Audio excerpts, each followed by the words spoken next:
sommes le 2 Iyar, nous allons étudier le Daf Ain Het dans Masechet Ketubot, nouveau Perek.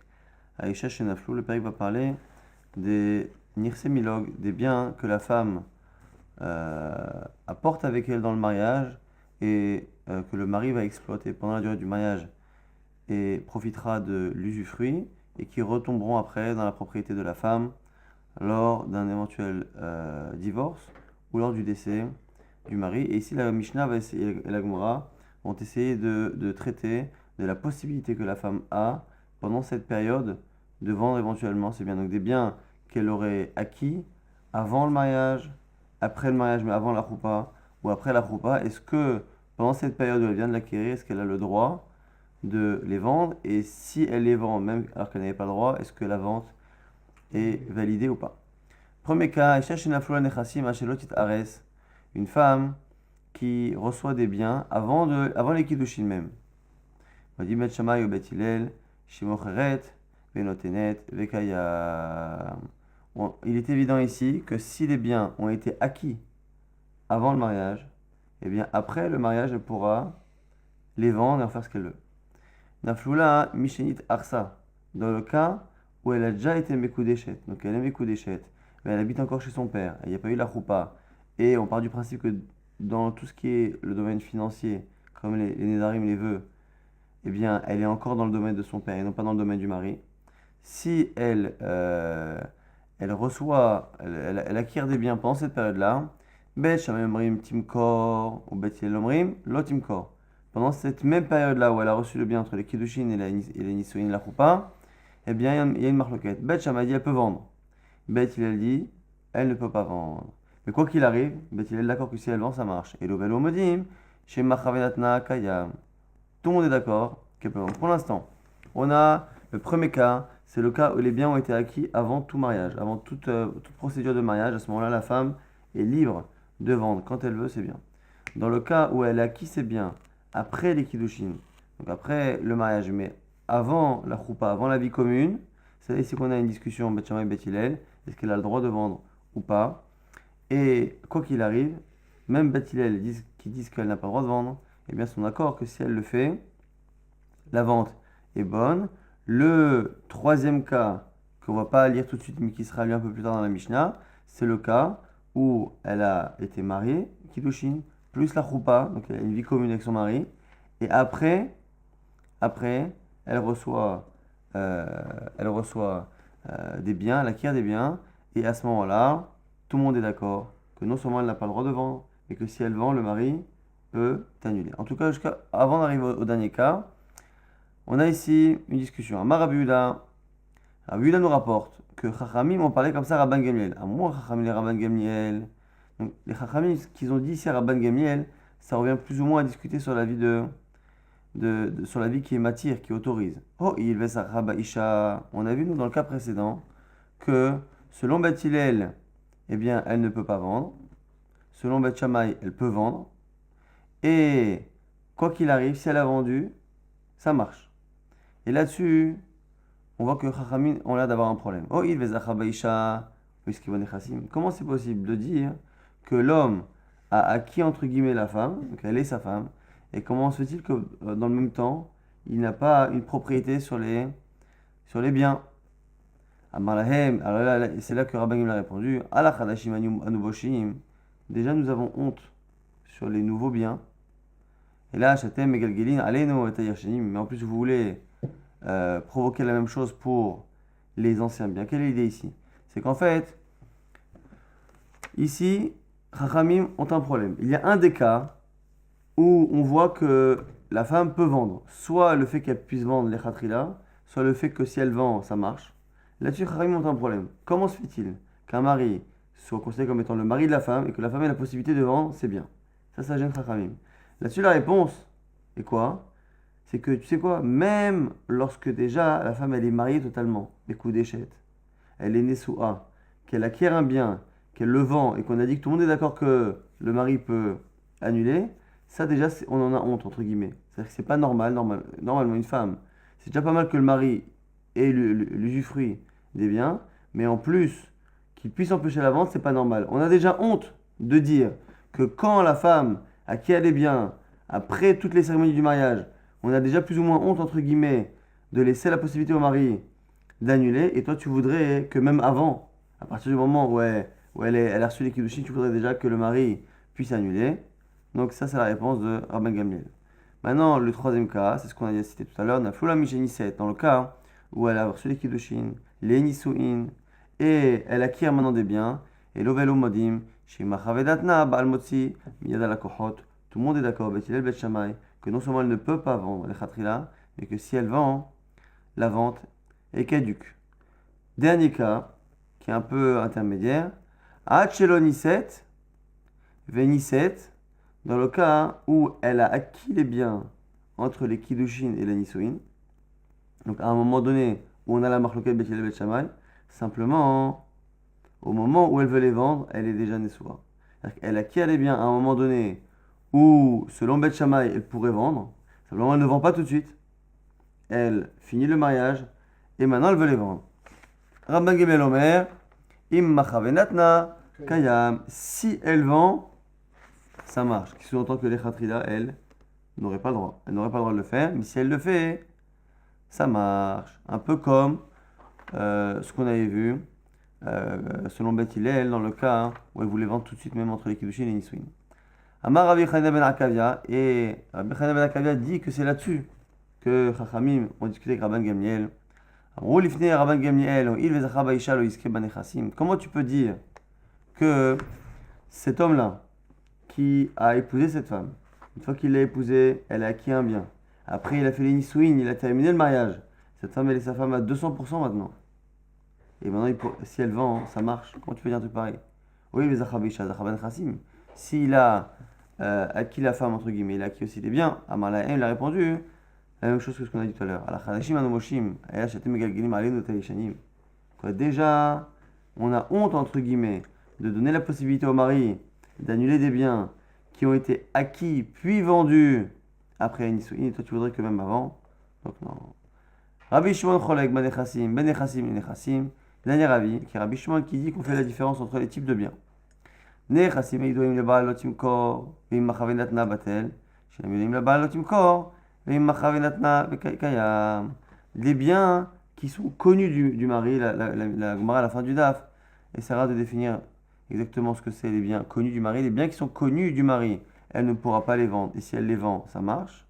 Mais par contre, les biens qui ne sont pas connus du mari, elle peut les vendre même les khatrila. Si on récapitule très brièvement les cas de la Mishnah, on a déjà deux cas où il n'y a pas de marloquette. C'est quoi? C'est le cas où elle a acquis les biens avant toute cérémonie de mariage. À ce moment-là, elle sera propriétaire totalement de ses biens, elle pourra les vendre quand elle veut. Dans le cas où elle a acquis ses biens après la toute fin du mariage, c'est-à-dire après les kiddushin et après la choupa, tout le monde est d'accord aussi qu'elle ne peut pas vendre et que si elle vend, le mari même peut annuler. Quand est-ce que l'on a une marloquette entre Beth Hillel et Beth Shammai? Dans le cas où tout se passe entre les Kiddushin et les Nisuin. L'acquisition et même la vente se passe entre les Kiddushin et les Nisuin. Selon Beth Shammai, elle peut vendre. Selon Beth Hillel, elle ne doit pas vendre. Mais si elle le fait, ça marche. Et selon Rabban Gamliel, c'est la même chose. Si elle a acquis pendant cette période, mais qu'elle a vendu un peu plus tard. Maintenant, la Gemara se demande comment se fait-il que Beth Hillel et Beth Shammai sont en marloquette dans le cas où elle a acquis après les kiddushin, mais pas avant. On m'a dit Maïshena Reisha de l'appliquer, Maïshena Seifa de l'appliquer. Pourquoi on fait une différence? Pourquoi tout le monde est d'accord qu'elle peut vendre dans le premier cas? Et pourquoi d'un coup Beth Hillel dit que quand il y a eu les kiddushin, elle ne peut plus vendre? La Gemara répond on disait au Beth Midrash de Rabbi Yannai Reisha Bisrut Anaflon, Seifa Bisrut Anaflon. Pourquoi? Parce que dans le premier cas, les biens ont été acquis à un moment donné où elle était célibataire. Et dans le second cas, elle a acquis ses biens à un moment donné où elle était plus célibataire, elle était mariée. Donc les biens sont arrivés directement dans le domaine du mari. La Gemara dit quoi? C'est une question de domaine. Tu considères que le premier cas, avant le mariage, les biens sont dans le domaine de la femme. Dans le second cas, les biens sont dans le domaine du mari. Si c'est ça, Beth Hillel qui disent qu'on ne vend pas devrait penser que la vente elle est caduque, puisque le bien a été acquis à une époque où elle était dans la propriété du mari. Qui machavenatna amaikaya, pourquoi ça marche selon Beth Hillel? Et la Reshavada bisruta naflu. C'est fa ema bisrutam. Imar bisruto, le chatrila lotimko. Ima chavenatna akaya. La Gemara corrige un peu ce qu'on a dit au nom de Rabbi Yannai. C'est qu'en fait, pourquoi on a cette marque locale dans le deuxième cas? C'est dans le premier cas où il n'y a pas eu de Kiddushin. Tout le monde est d'accord que les biens ont été acquis à un moment donné où elle était célibataire et donc elle-même propriétaire totalement de ses biens. Dans le cas où elle est Mekoudeshet, il y a eu des Kiddushin, il n'y a pas eu encore la Choupa, on ne sait pas exactement dans quel domaine les biens sont tombés. On ne sait pas s'ils sont tombés dans le domaine de la femme ou dans le domaine du mari. Donc qu'est-ce qu'on fait? Dans le doute, abstiens-toi de les vendre. Donc on lui interdit de vendre. Mais si elle les a vendus, dans le doute, on ne va pas permettre au mari d'annuler la vente. C'est une situation qu'on ne sait pas réellement trancher. Est-ce que lorsqu'une femme est que mariée, sans la choupa, et qu'elle acquiert un bien, est-ce que le bien arrive dans la propriété du mari ou pas? Et dans le doute, on ne change pas la situation. Si les biens ne sont pas vendus, on ne les vend pas. S'ils ont été vendus, on ne les récupère pas. Là-dessus, on avait dit qu'il y avait une marloquette, il y avait une discussion entre Chachamim et Rabban Gamliel. Amar Rabbi Yehuda Amro, Ifnei Rabban Gamliel, qu'est-ce qu'ils avaient dit? Ils avaient dit, je ne comprends pas. Comment tu peux dire qu'un mari a épousé et donc entre guillemets acquis une femme et que pourtant elle puisse vendre? Maintenant, il y a deux possibilités sur cette question-là. Encore une fois, on a vu que selon dans la marque Beth Hillel Beth Shammai, on a deux cas où on voit que la femme peut vendre. Quand la femme acquiert des biens entre les Kiddushin et la Choupa, à ce moment-là, selon Beth Shammai, elle peut vendre les Chatrila, a priori. Et selon Beth Hillel, elle peut vendre, mais que a posteriori, ça marche. Elle n'a pas le droit, mais si elle le fait, ça marche. C'est-à-dire qu'ici, on a deux halachot qui contredisent le mariage. Le mariage veut que la femme soit acquise par le mari. Et quoi, la femme, elle est acquise. Enfin, le mari, les Kiddushin, c'est le Kinyan. La femme, elle est entre guillemets acquise, mais coup d'échette au mari. Et ce qui appartient à la femme, eh bien, n'appartient pas à l'homme. Donc, du coup, la question, elle pourrait se poser sur les deux cas. C'est si tu dis que l'homme, il acquiert la femme, comment la femme, selon Beth Shammai, peut vendre les Khatrila? Et même sans Beth Shammai, même sur Beth Hillel, si l'homme, il acquiert sa femme, eh bien, tous les biens de la femme appartiennent au mari. Donc, comment, selon Beth Hillel, même si elle n'a pas le droit, si elle vend, tu as dit que ça marche, comment ça peut marcher? Donc la question de maintenant, Zachav et Isha, Zachav et Chassim, si il a acquis la femme, il devrait acquérir les biens, la question peut se poser sur les deux. Et c'est ça la question maintenant de l'Agma. Ibaya Lehu, Rabbi Yehuda Alechatrila, ou Adiavad. Lorsque Rabbi Yehuda nous dit que Chachamim ont posé la question à Rabban Gamliel, est-ce qu'ils ont posé la question par rapport à Beth Shammai? Et qu'ils ont dit maintenant, comment selon Beth Shammai elle peut vendre les Khatrila? Ou est-ce que la question c'est comment selon Beth Shammai elle peut vendre les Khatrila? Et comment selon Beth Hillel les biens peuvent être vendus Bediavad? Est-ce que la question elle est sur que le Khatrila de Beth Shammai ou même sur le Bediavad de Beth Hillel? La Gemara essaie de trancher avec une Braïta. Tashmar, Netanya, Rabbi Yehuda. C'est une Braïta qui reformule un peu différemment la discussion Rabbi Yehuda et Chachamim et Rabban Gamliel, Amrou lifnei Rabban Gamliel, Ho'il vezo ishto, michabatel, avzo michabatel. Dans cette formulation de la question, on voit que c'est sur le diavad. C'est quoi? C'est qu'attends, je comprends pas. Au final, on a plusieurs cas où c'est sa femme. Tu vois bien que lorsqu'il y a eu les Kiddushin et qu'il y a eu la Choupa, c'est sa femme. Et lorsque c'est sa femme, dans ce cas-là, et qu'elle vend, tout le monde est d'accord qu'on annule la vente. Quelle est la différence entre une femme qui a eu la Choupa et une qui n'a eu que les Kiddushin? Puisque les deux, dans les deux cas, c'est déjà sa femme, il a déjà fait le Kinyan, puisque lorsqu'il y a eu la Choupa, il annule la vente, pareil lorsqu'elle est Mekoudeshet. Michabatel, la vente devrait être annulée. On voit du coup que la question de Chachamim sur Rabban Gamliel ne porte pas que sur l'autorisation des Khatrila de Beth Shammai, mais aussi, peut-être même surtout, sur sur Beth Hillel, qui disent que même Diavad, parce que c'est plus intéressant d'être maxé sur Beth Hillel, puisque la lacha est comme Beth Hillel. Et c'est là-dessus qu'il aurait répondu, Alachadashim anuboshim et lachatem egagilim, Aleinu taïshanim, Shma Amina, Diavad kamar, Shma Amina. À ce moment-là, il a répondu, mais attendez déjà, lorsqu'elle est complètement mariée, c'est déjà délicat, on a honte de dire que le mari peut annuler. Toi, tu voudrais même que, avant la choupa, en tout cas, on voit de la question de Chachamim qui est reformulé ici dans la Braïta, on voit que lorsque Chachamim se sont opposés à Rabban Gamliel, et ils ont posé la question, c'est à la fois sur le fait que entre les Kiddushin et la Choupa, Bet Shammai autorise les Khatrila, mais à la fois sur le fait que même Bet Hillel qui interdisent, disent que Bediavad ça marche, c'est sur les deux que Chachamim se sont opposés. Maintenant, nouvelle Braïta qui est dans la Tosefta et qui va encore reformuler un peu différemment la discussion entre Chachamim et Rabban Gamliel. Dans la première version là, de Rabbi Yehuda, on a vu que la discussion portait sur le cas où la femme avait acquis les biens lorsqu'elle était entre les Kiddushin et les Nisuin, et elle les vendait aussi à cette période. On a vu dans la Mishnah que selon Rabbi Hanina Ben Arkavia, cette discussion porte sur un cas un peu différent. Un cas où les biens ont été acquis entre les Kiddushin et les Nisuin, donc pareil, simplement ils sont vendus après la Choupa. C'est là-dessus qu'il y aura une discussion. Donc nouvelle version. Tanya, Rabbi Hanina Ben Arkavia. Lokach Eshivan Rabban Gamliel Chachamim. C'est pas ça la réponse de Rabban Gamliel Chachamim. Et là, Kach Eshivan. C'est ça qu'il a répondu. Lo. Il leur a dit d'abord, à la première question, il a dit, mais quel rapport? Quel rapport? Dans le cas où la femme elle est mariée, dans le cas où la femme elle est mariée complètement, elle est Kiddushin et Choupa, tu sais bien que lorsqu'il y a la Choupa, si la femme elle gagne de l'argent, si la femme elle trouve un objet, et bien toute acquisition de la femme va au mari, comme les Nédarim qui sont la propriété du mari. Comment peux-tu comparer cette situation-là? Comment tu peux comparer? Donc la réponse de Rabban Gamliel était plus simple en fait. C'est quoi? C'est qu'il est évident qu'on ne peut pas comparer. Zoishto, c'est que les deux cas c'est sa femme. Mais tu es d'accord toi aussi que dans le cas où elle est passée sous la choupa, eh bien tout l'argent qu'elle gagne, son salaire, les objets qu'elle trouve appartiennent au mari. Alors que dans le cas où elle n'est que Mekou Déchet et sans choupa, c'est très bien que non. Eh bien, moi, je vais te dire, moi, Rabban Gamliel, que pareil, dans le cas où elle est Nessoua, la vente, elle est annulée. Dans le cas où elle n'est que Mekou Déchet, la vente n'est pas annulée. On voit encore une différence, pourquoi pas?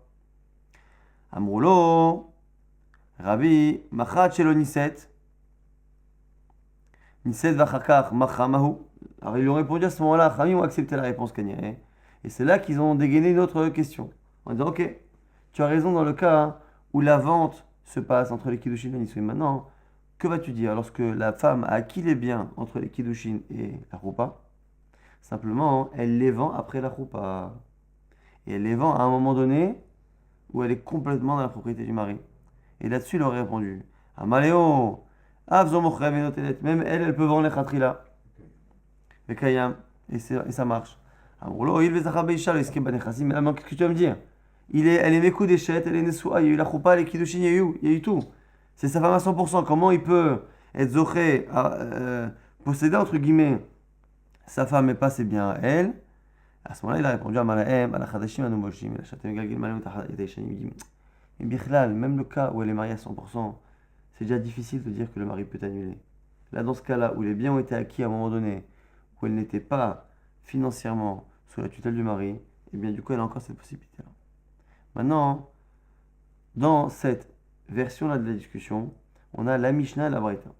Encore une fois, on a vu que Chachamim ont posé une question sur le cas où l'acquisition des biens a été faite par la femme entre les Kiddushin et la Choupa, mais la vente a été faite après la Choupa. Chachamim ont dit maintenant, mais c'est sa femme dans les deux cas, il devrait pouvoir annuler. Et là-dessus, il aurait répondu. Maintenant, qu'est-ce qu'il aurait répondu? Rabban Gamliel. Dans notre Mishnah, il a répondu quoi? Que Immachra, si elle vend, Kayam. La vente, elle est bonne. Le fait qu'on l'ait dit en langage comme ça, Bédia Avad, a posteriori, ça sous-entend qu'elle n'a pas le droit de le faire, mais que si elle le fait, ça marche. Maintenant, ici dans la Mishnah, qu'est-ce qu'on dit? Dans la Braïta, on dit Avzomochrev et notenet. Même elle, elle a le droit de vendre. Donc, déjà, entre la Mishnah et la Braïta, on a une contradiction. C'est que dans notre Mishnah, le langage sous-entendait qu'elle n'avait pas le droit, mais que si elle le faisait, ça marchait. Or, dans la Braïta, il nous dit les Khatrila. Et pourtant on a dit Dans la Mishnah on a dit que si elle a vendu ça marche. Première réponse. Dans la Mishnah il faut que tu corriges et qu'en fait les mots qu'il a voulu dire, c'est pas un langage comme ça, a posteriori, c'est un langage de Khatrila, c'est la Braïta qui a raison. Et en fait, même dans la Mishnah, il faut dire que la femme aurait le droit de vendre les Khatrila. Rav Papa nous dit, ce qui nous oblige pour dire que Rabban Gamliel pense comme Bet Shammai. Que selon Bet Shammai, même lorsqu'elle a acquis à ce moment-là, mais qu'elle les vend avant la choupa, elle n'a pas le droit. A fortiori, lorsque entre-temps, la choupa est passée. Rav Papa donne une autre réponse. Lokashia. Ha Rabbi Yehuda alibad Rabban Gamliel. Ha Rabbi Chanina ben Akavia alibad Rabban Gamliel. C'est une marloquette Tanaïm sur la vie de Rabban Gamliel. Dans la Mishnah, c'est rapporté de Rabbi Yehuda. Dans la Braïta, c'est rapporté de Rabbi Chanina ben Akavia. Et donc, du coup, ça permet d'éviter de corriger l'une ou l'autre. En fait, il y aurait deux versions de la vie de Rabban Gamliel. Est-ce que Rabban Gamliel, dans ce cas, il autorise même les khatrila à vendre, ou c'est que Beyavad qui dit que ça marche? Dans la Gemara, il dit Rabbi Chanina ben Akavia, Kebet Shammai. Il dit merci, c'est ça. Rabbi Chanina ben Akavia, ce qu'on vient de dire, selon Rabbi Chanina ben Akavia, selon Rabbi Chanina ben Akavia, eh bien, on aurait un cas où lorsque la femme a acquis les biens alors qu'elle est Mekou d'échette sans la choupa, qu'entre-temps, la choupa est passée. Oui. Selon Rabbi Chanina ben Akavia, elle pourrait vendre les khatrila. Or, même lorsque la choupa n'est pas passée, qu'elle a acquis les biens après les kiddushin et que tout de suite elle veut les vendre, il n'y a que Bet Shammai qui autorise à vendre. Donc pour pouvoir autoriser après les nisuin, il faut forcément penser comme Bet Shammai qui pense que même avant. Et donc du coup, Rabbi Chanina, il est comme Bet Shammai, la Gemara dit Achikama, lo nechleku Bet Shammai ou Bet Hillel ladavar zeh. Tu es obligé de dire que ce qu'on a dit au début de la Mishnah, qu'il y avait une marloquette, Bet Hillel, Bet Shammai, dans le cas où la femme a acquis les biens entre les kiddushin et la choupa, cette marloquette n'existe que selon Rabbi Yehuda, mais que selon Rabbi Chanina ben Akavia, il n'y a pas de marloquette. Pourquoi? Parce que sinon ça obligerait à dire que ce Tana-là est posé comme Bet Shammai. Maintenant, on a la halakha qui est tranchée par Rav Shmuel. Rav Shmuel l'Amret Tavaïou, les deux disent Ben Shenaflou la Nechassim, Ad Shelonit Arsa, Ben Shenaflou la Nechassim, Mishenit Arsa, Veniset, Abaa al Motsim Yada la Kochot. Nous dit ici Rav Shmuel que la femme est acquis les biens avant les kiddushin, après les kiddushin, tant qu'à un moment donné elle s'est mariée, eh bien le mari peut annuler. Donc c'est un cas où la femme a acquis les biens même avant même de rencontrer son mari. Après elle a fait des kiddushin, après elle a fait la choupa. À partir du moment où la choupa est passée, quel que soit le moment où elle a acquis les biens, selon Rav Shmuel, elle ne peut plus vendre. La Gemara dit mais c'est bizarre, ça va comme personne ça. Keman, Delo ki Rabbi Yehuda, Delo ki Rabbi Chanina ben Akavia, et ça ne correspond à personne. Puisque les deux Tanaïm qu'on a vu dans la Mishnah, Rabbi Yehuda, Rabbi Chanina ben Akavia, même s'ils avaient des visions différentes de Bet Hillel Bet Shammai, leurs deux visions de Bet Hillel Bet Shammai ne correspondent jamais à ce qu'on a dit. Les deux sont d'accord que lorsque les biens ont été acquis avant les kiddushin, la femme pourra toujours faire ce qu'elle veut. Elle m'a dit, Inhude Amre, Rabbi Shmuel parle au nom d'un troisième avis qui n'est pas cité dans la Mishnah. Kerabotenu, ce qu'on appelle Rabotenu, les Chachamim, c'est qui? Des Tanya, c'est dans une Braïta. Rabotenu, nous Rabbanim, c'est les noms comme ça de Chachamim à une certaine génération, on les appelle Rabotenu, on l'avait aussi au début de la Masechet. Rabotenu, Chazrou Venimnu. Ils ont changé d'avis, ils ont compté et ils ont vu que finalement, Ben Shenaflula, Shelotit Ares, ou Ben Shenaflula, Mishenit Arsa, Veniset, Abba Al-Mosim Yadale Kochot.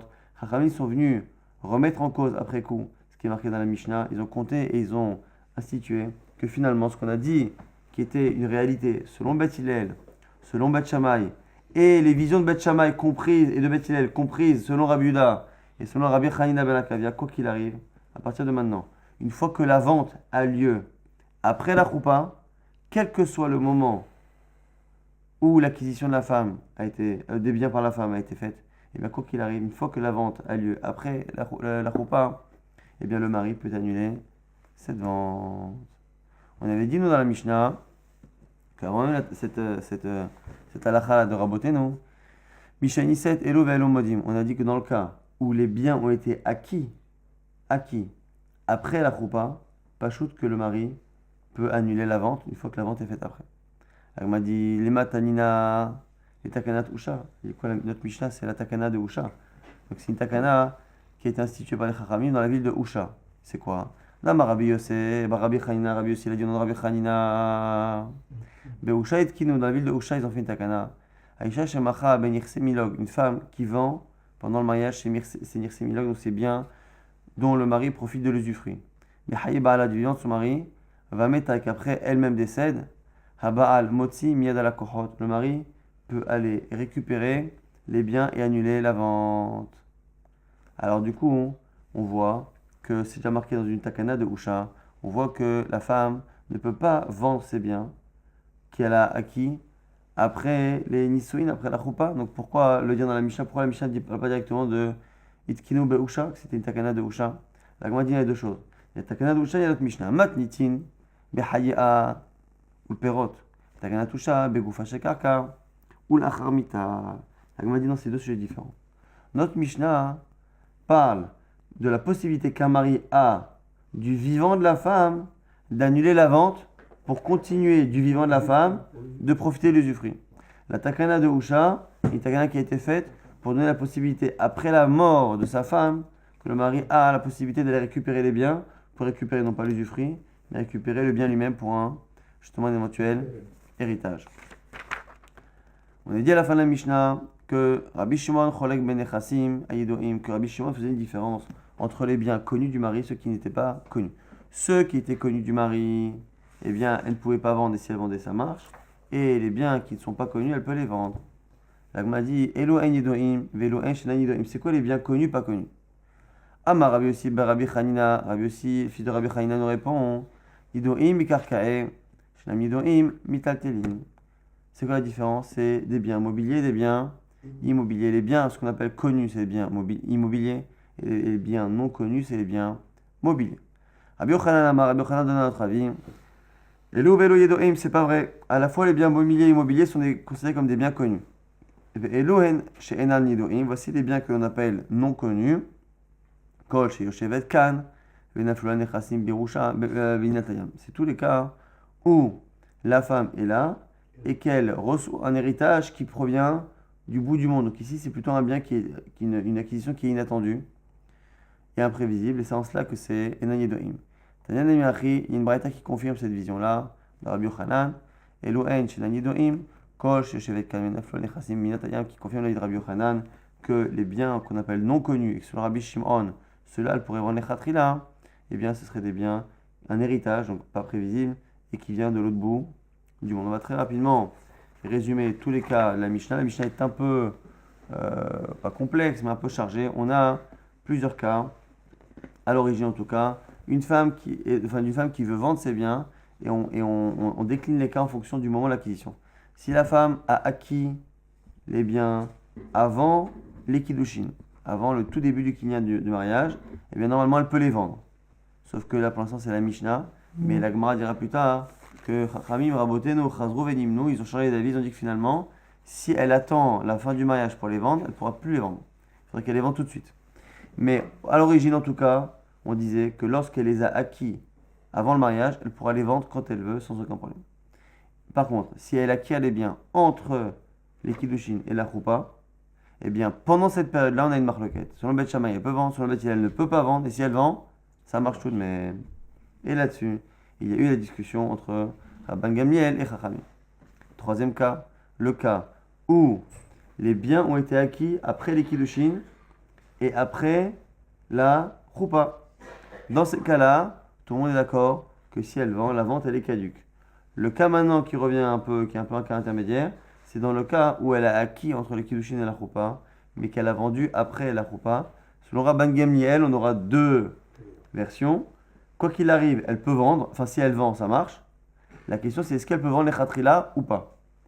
Selon Rabbi Yehuda, elle ne peut pas vendre les khatrila. Selon Rabbi Hanina ben Akavia, Rabban Gamliel autorise même les khatrila, ce qui nous oblige à dire que la marloquette Beth Hillel Beth Shammai qui va au début de la Mishnah n'existe pas selon lui. Donc même ce qu'on a dit. Donc, au final, on se rend compte que ce qu'on a dit au début de la Mishnah, que dans le cas où elle acquiert les biens avant le mariage, elle pourra faire ce qu'elle veut. Déjà, c'est pas évident, parce que Rabotenu ne seront pas d'accord. Après, le fait qu'il y ait une marloquette Beth Hillel Beth Shammai sur le cas où elle a acquis entre les kiddushin et la choupa, ça a l'air d'être pas chou, mais encore une fois, c'est plutôt la lecture d'un Tana qui est Rabbi Yehuda et pas celui de Rabbi Hanina ben Akavia qui pense que Beth Shammai et Beth Hillel autorisent à vendre, puisque même dans le cas où entre-temps il y a eu la choupa, il autorise. Avant, on a vu un cas qui était l'avis de Rabbi Shimon, qui disait que dans les cas où les biens n'étaient pas connus du mari, et là-dessus on a deux visions, soit c'est des biens mobiliers, soit, elle a dit qu'il a l'air d'être retenu à la fin, c'est des biens, des héritages, un héritage qui vient de loin, de quelque chose qui était inattendu. Mais dans ces cas-là, c'est que dans ces cas-là que la femme pourra vendre les khatrila et son bien marchera.